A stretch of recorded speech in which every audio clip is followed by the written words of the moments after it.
சரியான ஜோசியமா பாருமா மீனாட்சி. நேரம் நல்லா இருக்கணும், வாழ்க்கை நல்லா இருக்கணும், வருங்காலம் நல்லா இருக்கணும். வயது 28 மீனாட்சி. கடவுள் முருகன்கிட்ட போய் வேண்டிட்டுப்பா, முருகா சுற்றி நல்லா இருக்கணும்னு வேண்டிட்டு வாமா. இதைதான் பார்க்கணுமா? கரெக்டா இருக்குமா? ஏன் இந்த ஜோசியெல்லாம் பார்க்கலாம் வேண்டாமா? இதுலெல்லாம் இருக்கா வேண்டாமா? நீ எடுத்து இந்த கும்மல்ல மற்றவங்களுக்கு பார்க்கலாமா? இன்னொரு முறை வேண்டிட்டு வா, முருகா சுற்றி நல்லா இருக்கணும்னு வேண்டிட்டு வாமா. வா வா.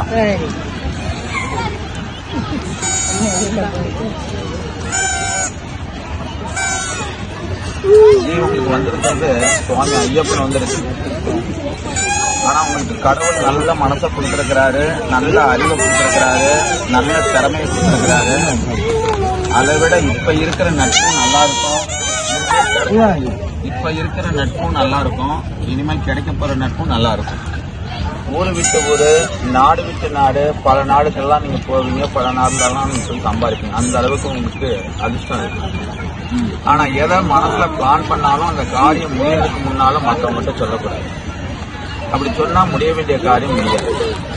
இப்ப நீங்க எந்த வேலையில இருந்தாலும் படிப்படியா உயர்வீங்க, அல்லது ஒரு வேலை ஒரு பிசினஸ் எதிர்பார்த்தாலும் உங்களுக்கு சக்சஸ் ஆக வேண்டிய வாய்ப்பு இருக்கு. இந்த ராசிக்கு உங்க உழைப்பால, உங்க திறமையால இன்னும் 4 வருஷத்துக்குள்ள ஒரு பிளாட் வாங்குவீங்க அல்லது வீடு கட்டுவீங்க.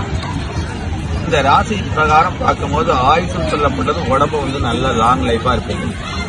நீங்க எந்த கடவுளை வணங்குறீங்களோ அந்த கடவுளுடைய அனுகிரகம் என்னைக்கும் இருக்கும்.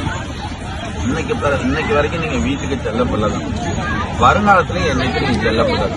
ஆனா நீங்க பாத்திரக்காரம் மட்டும் யாருக்கும் சாதாரணமா பேச மாட்டீங்க, பழக மாட்டீங்க. பழகிட்டா உயிருக்கு உயிரா, உண்மைக்கு உண்மையா இருக்கும்.